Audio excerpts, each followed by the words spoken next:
I need to tell someone what's been happening to me, because I don't know who to trust anymore.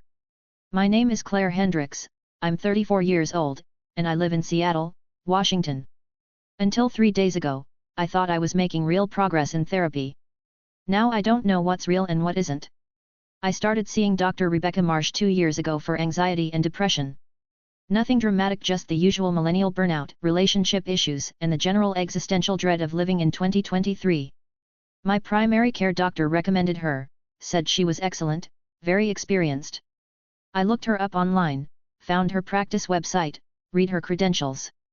PhD in clinical psychology from Stanford, 20 years of experience, specializes in cognitive behavioral therapy and trauma. Everything checked out. Our first session was in her office in Capitol Hill, a cozy space on the 3rd floor of an old brick building. Warm lighting, comfortable furniture, the kind of place that immediately makes you feel safe. Dr. Marsh herself was exactly what you'd want in a therapist, mid-50s, calm demeanor, kind eyes behind wire-rimmed glasses. She listened without judgment, asked insightful questions, and by the end of that first hour, I felt like I'd finally found someone who could help me. We met every Thursday at 4 p.m.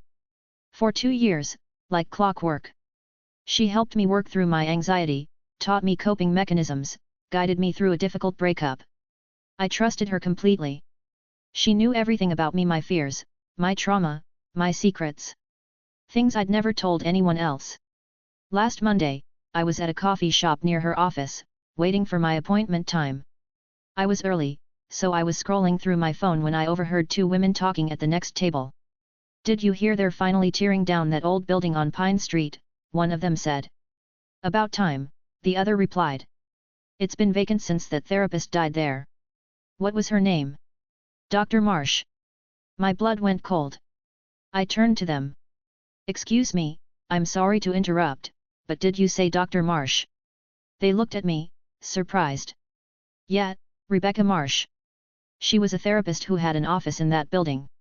Terrible thing, she had a heart attack in her office 3 years ago. They didn't find her for 2 days." 3 years ago? My voice sounded strange in my own ears. "Yeah, I think it was 2022. February, maybe? The building's been empty ever since. The owner couldn't rent it out after that. People said it was creepy." I mumbled some excuse and left the coffee shop, my heart pounding. This had to be a different Dr. Marsh. It had to be. I'd been seeing my Dr. Marsh every week for 2 years. I'd seen her 6 days ago. I walked to her building on Pine Street, the one I'd been going to every Thursday for 24 months. It was the same brick building I remembered, but something was different. The front door was chained shut. The windows were dark, some of them broken. A for lease sign hung crookedly in the ground floor window. The building was clearly abandoned. I tried the door anyway, pulling at the chains. They didn't budge. I peered through the grimy windows and saw an empty lobby covered in dust. No furniture, no lights, no sign that anyone had been inside for years. But I'd been inside this building less than a week ago.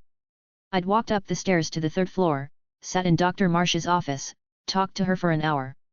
Hadn't I? I pulled out my phone and checked my calendar. There it was, Dr. Marsh, 4 p.m. every Thursday for the past 2 years. I had reminders, I had notes from our sessions. I had a whole document on my phone where I tracked my progress, wrote down her advice, recorded the exercises she gave me. I scrolled to last week's entry. Dr. M says I'm making good progress with the anxiety management techniques. She suggested I try journaling more about the childhood stuff. Asked about my mom again, still not ready to talk about that. The entry was real. The session had happened. I remembered it clearly, what I wore, what we discussed, the tea she made me when I started crying. But according to those women, Dr. Marsh had been dead for 3 years. I went home and did what anyone would do, I googled her. Rebecca Marsh, therapist, Seattle, death. The obituary came up immediately. Dr. Rebecca Ann Marsh, 54, passed away unexpectedly on February 14, 2022, in her office in Seattle, WA. She died of a sudden cardiac event. Dr. Marsh was a beloved therapist who touched the lives of countless patients over her 20-year career. She is survived by her husband, Robert, and daughter, Emily. There was a photo. It was her. My Dr. Marsh. Same face, same glasses, same kind eyes. She'd died on February 14, 2022. I'd started seeing her in March 2023, more than a year after her death. I felt like I was losing my mind. I called the number listed on her practice website, the one I'd called dozens of times to schedule appointments. It rang 3 times, then went to voicemail. You've reached Dr. Rebecca Marsh. I'm currently with a patient or away from the office. Please leave a message and I'll return your call within 24 hours. Her voice. Definitely her voice. I left a stammering message asking her to call me back, then sat on my couch, trying to think rationally. There had to be an explanation. Maybe there were 2 Dr. Rebecca Marshes. Maybe the obituary was for a different person. Maybe those women at the coffee shop were confused. But I knew, deep down, that none of those explanations were true. I looked up her husband, Robert Marsh, and found him on Facebook. His profile picture showed him with a woman, Dr. Marsh, and a young woman who must be their daughter. I sent him a message. Mr. Marsh, I know this is strange, but I need to ask you about your wife. Is she deceased? I've been seeing a therapist named Dr. Rebecca Marsh for 2 years, and I'm trying to confirm if it's the same person. He responded within an hour, my wife passed away 3 years ago. There is no one practicing under her name. Who is this? I didn't respond. I didn't know what to say. That night, I couldn't sleep. I kept going over every session in my mind, trying to find proof that they'd been real. I had memories, clear, detailed memories of sitting in her office, talking to her, receiving her guidance. I could describe the artwork on her walls, the smell of lavender from her diffuser, the way she always had a box of tissues on the side table within easy reach. But memories can be false. I know that. I'm not crazy, at least, I don't think I am. But I also can't deny the evidence. The building is abandoned, the obituary is real, her husband confirms she's dead. So where have I been going every Thursday at 4 p.m. for the past 2 years? The next morning, I decided to check my credit card statements. I'd been paying Dr. Marsh $150 per session, every week, for 2 years. That's over $15,000. Surely that would prove the sessions were real. I logged into my bank account and searched for charges to her practice. Nothing. Not a single charge to Rebecca Marsh, PhD, or her practice name. Nothing at all. But I remembered paying her. After each session, I'd hand her my credit card, she'd run it through a reader on her desk, and I'd sign the receipt. I remembered doing this dozens of times. I called my bank. The representative confirmed there were no charges to any therapist in the past 2 years. No recurring payments, no individual transactions. Nothing. Are you sure you've been paying this person? She asked. I thought I was, I said quietly. I took the day off work. I had to figure this out. I drove back to the building on Pine Street and walked around it, looking for any way inside. All the doors were chained. All the ground floor windows were either broken or boarded up. But there was a fire escape on the side of the building. I'm not proud of what I did next, but I needed answers. I climbed the fire escape to the 3rd floor.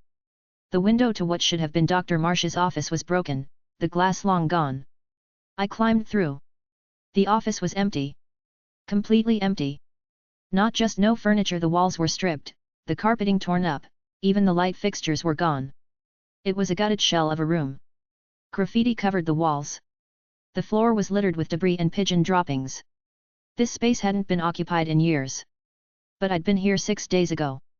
I'd sat on her couch. I'd drunk tea from her mug. I'd looked at the painting on the wall, a watercolor of the San Juan Islands. I stood in that destroyed room, and I started crying. Not gentle tears, but the kind of crying that comes from deep in your chest, the kind that hurts.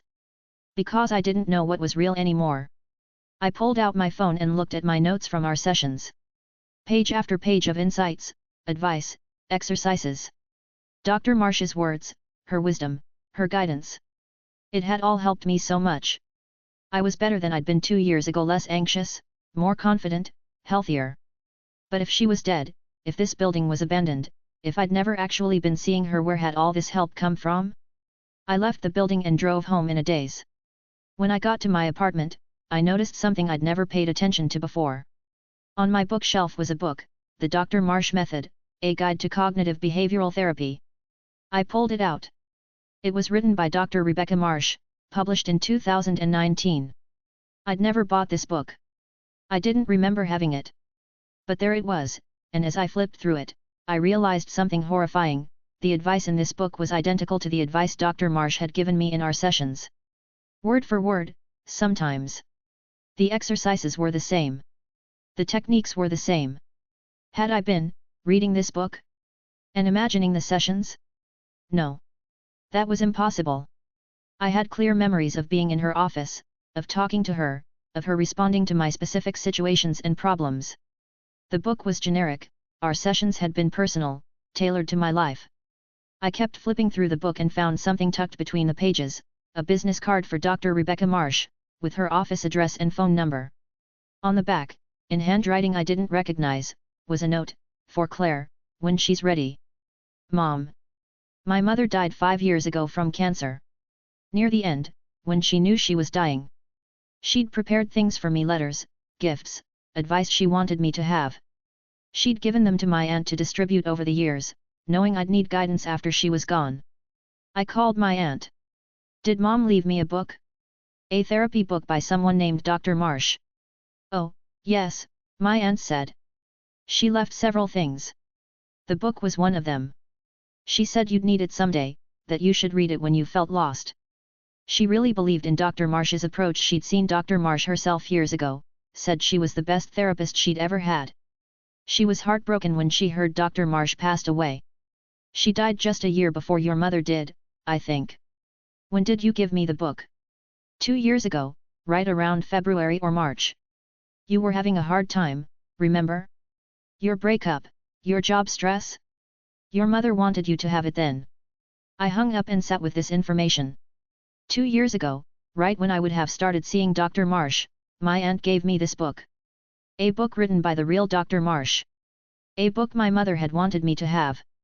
Was it possible that I'd read the book and created the sessions in my mind? That I'd needed help so badly that I'd imagined a therapist who would guide me through? But it felt so real. I could describe Dr. Marsh's mannerisms, her voice, her office in such detail. I had notes from sessions that included information not in the book, specific responses to my specific problems. I opened my laptop and looked at my calendar again. Every Thursday at 4 p.m. for 2 years, I'd blocked off time for Dr. Marsh. I pulled up my location history on Google Maps, curious to see where I'd actually been during those times. Every Thursday at 4 p.m. for 2 years, according to my phone's GPS, I'd been at my apartment. Not at the building on Pine Street. At home. I felt sick. I'd been sitting in my apartment, thinking I was at therapy, for 2 years. No. That wasn't right. I remembered the drive to her office, parking on the street, walking into the building. I remembered all of it. Or did I? I tried to remember specific details of the drive. Which street did I turn on? Where did I park? I couldn't remember. Every time I tried to picture the drive, it was vague, like remembering a dream. But the sessions themselves, those were vivid, clear, real. I called my best friend, Jessica.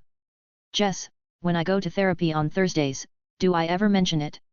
Like, do I ever say I'm heading to Dr. Marsh's office, or that I just came from therapy? Therapy? Claire, you're not in therapy.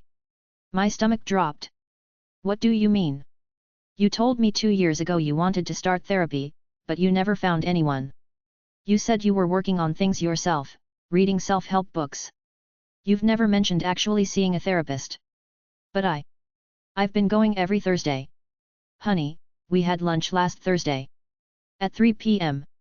You were with me until after 5. You couldn't have had a 4 p.m. appointment. I checked my photos. There was a picture Jessica had posted on Instagram, tagged from last Thursday at 3:47 p.m. We were at a restaurant, both smiling at the camera. She was right. But I remembered my session with Dr. Marsh from last Thursday. I remembered it clearly. We'd talked about my fear of abandonment, traced it back to my father leaving when I was 7. She'd asked me to write a letter to my younger self. I went to my notes and found that letter. I'd written it last Thursday evening, after my session. It was 5 pages long, detailed, emotional. I'd poured my heart into it. But according to my photos, my location history, and my best friend, I'd been at lunch during the time I thought I was in therapy. I'd written that letter after spending the afternoon with Jessica, not after seeing Dr. Marsh. I spent the next 2 days trying to reconcile these contradictions. I talked to other friends, checked more records, looked for any evidence that my therapy sessions had been real. Every piece of evidence said the same thing: I had never been seeing Dr. Marsh. I'd been home, or with friends, or at work. Never at that building. Never in therapy. But the progress I'd made was real. My anxiety was better. My depression had lifted. I'd developed healthy coping mechanisms, processed old trauma, become a more stable and confident person. That didn't happen by magic. Someone or something had helped me. I started reading Dr. Marsh's book cover to cover. It was good, really good.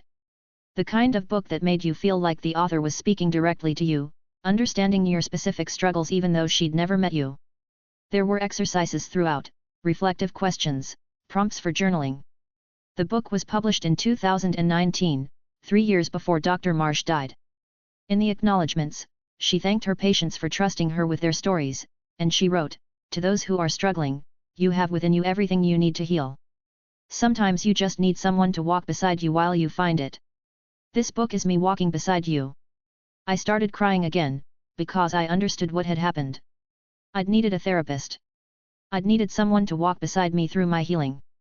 And somehow, whether through grief or desperation or some trick of my mind, I'd created that therapist. I'd taken Dr. Marsh's words from her book, combined them with my own inner wisdom, and created sessions where I talked through my problems and received the guidance I needed. I'd been my own therapist all along. I'd just needed to believe it was someone else. The next Thursday at 4 p.m., I sat in my apartment with Dr. Marsh's book open on my lap. I didn't imagine going to her office. I didn't pretend to be somewhere else. I just sat with the reality of what I'd been doing. And I felt, okay. Not great, not terrible. Just okay. Because here's the thing, whether Dr. Marsh was real or imagined, the healing was real. The progress was real. The insights I'd gained, the patterns I'd broken, the growth I'd experienced, all of it was real. Maybe I'd needed to believe someone else was helping me because I didn't trust myself enough to do it alone. Maybe that's okay. Maybe we all need illusions sometimes to get us through the dark. But I also knew I needed real help now. Professional help, from a living therapist, someone who could help me understand why my mind had created such an elaborate construction. I found a new therapist, Dr. Susan Chen, definitely alive, definitely practicing. I had my first session with her yesterday. I sat in her real office, in a real building, and I told her everything. About Dr. Marsh, about the 2 years of imagined sessions, about the abandoned building and the book and the confusion. She listened without judgment, and when I finished, she said, "Claire, what you experienced sounds like a complicated dissociative coping mechanism combined with a form of bibliotherapy. You were working through trauma and needed support. But for various reasons, trust issues, fear of judgment, financial concerns, you couldn't or wouldn't seek traditional therapy. So your mind created it. You took the framework from Dr. Marsh's book and built sessions around it, essentially having therapeutic conversations with yourself. It's more common than you might think, especially among people who are highly intelligent and introspective. So I'm not crazy. You're not crazy. You're someone who found a creative way to heal herself. But I'm glad you're here now, because there's deeper work we should do to understand why you needed to create that illusion, and to help you trust in your own ability to heal without needing to attribute it to someone else." We talked for the full hour. It was different from my sessions with Dr. Marsh, more clinical, less personal, but real in a way that felt grounding. When I left, I knew I'd really been there. I had a receipt, a scheduled follow-up, a real person I could call. But here's the thing that I can't shake: as I was leaving Dr. Chen's office and walking to my car, my phone buzzed with a text from an unknown number. "Claire, I'm glad you found Dr. Chen.